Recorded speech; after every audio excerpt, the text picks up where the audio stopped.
sort of try to nuggetize this. Okay, so the question that we faced here had to do with this sending of messages.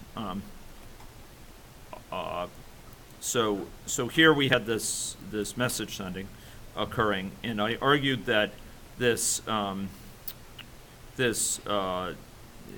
sort of multiplication, the fact that we had the rate, which depended not only on the contact rate but the infection probability, I argued that that was a economizing measure that reduced the number of messages being sent.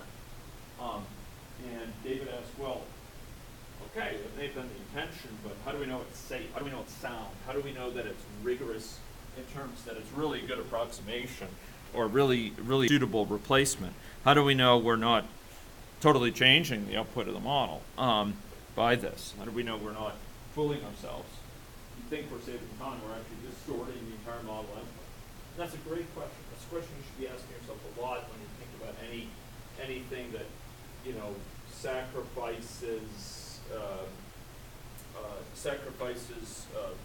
really changes model operation purely for the sake of efficiency. You got to bear in mind how much is this affecting me.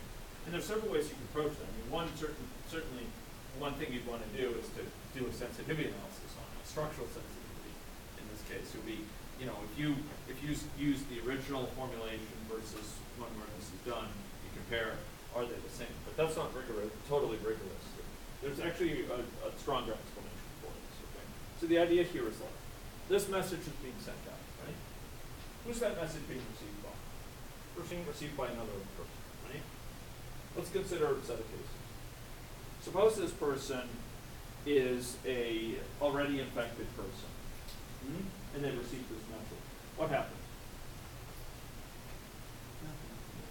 Nothing, right? Suppose this person is a recovered person that receives the message. Does anything happen with the message in either case? No, neither case. So regardless of whether this form, so if we consider a given message being received by such a person, it's unlikely to, it won't trigger any action in either case, a given message. Now, if this message is received by, it's only if this message is received by a susceptible case that that it's going to be acted upon, right? So let's consider a situation where we have an individual surrounded by, so we have this index case who's infected, and they're surrounded by a set of other people, okay? From the argument I just gave, the real concern has to do with the sort of susceptibles around them. There's going to be, in general, some other number of people around them.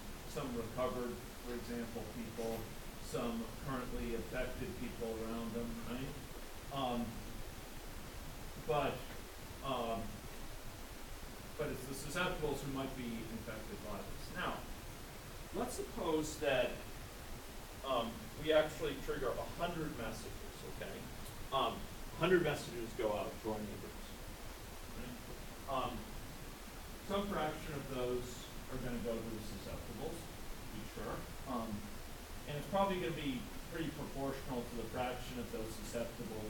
The argument here is that it's probably going to be somewhere proportional to the total number of, the total fraction of susceptibles around us, the fraction of messages that receive them. And then each of them is going to have this infection probability, say 1% of accepting it or not, okay?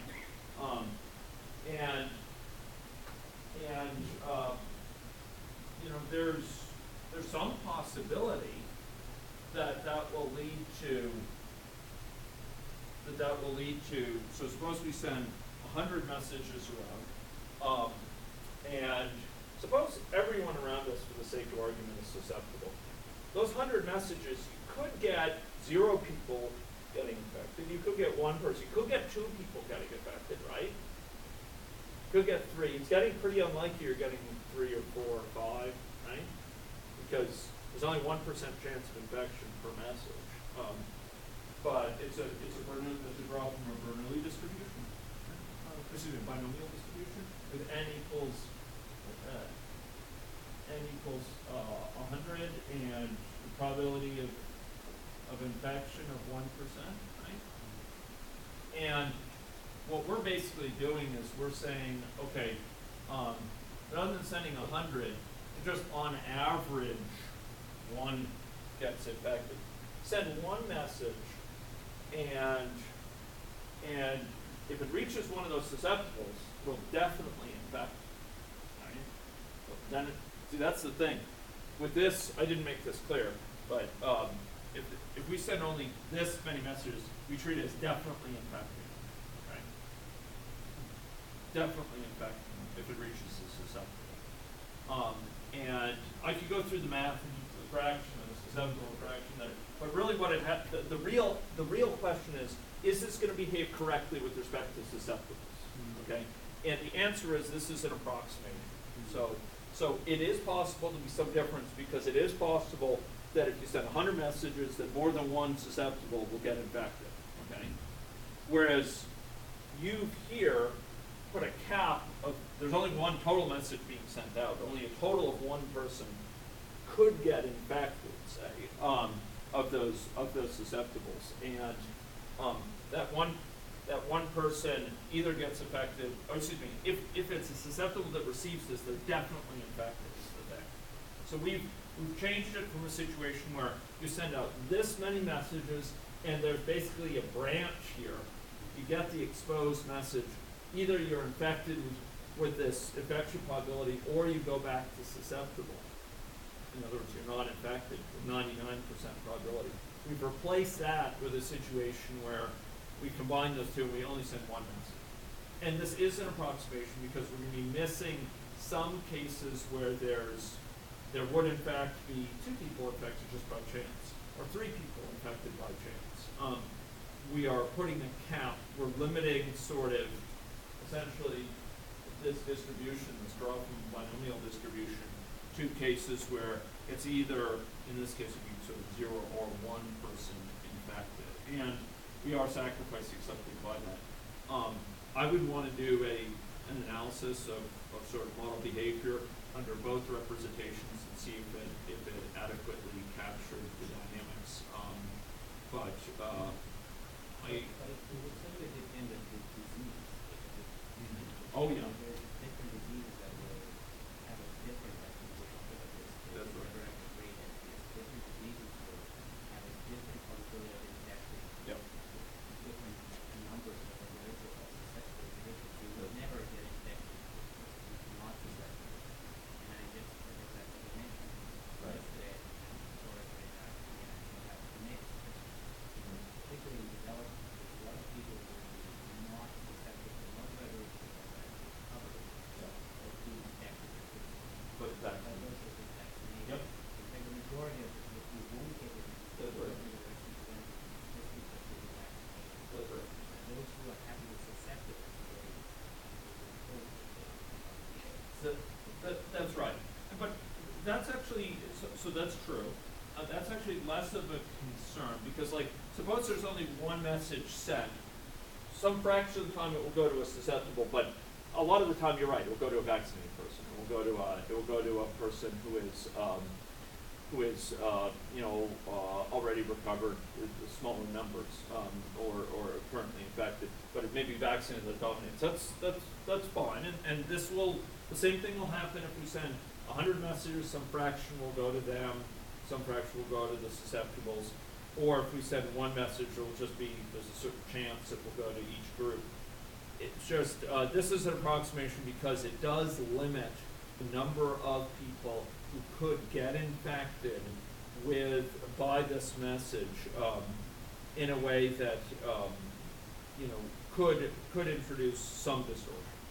And it'd be interesting to do the statistics to see how big an issue that's likely to be. My hunch is that under certain values of infection probability, this is less likely. Certainly, if contact rate is fairly low and infection probability is low, I don't think the distortion will be nearly as much as if contact rate is very, very high or infection probability is high. My guess is that it's a better approximation for certain ranges of these. But in this context, the infection probability would be some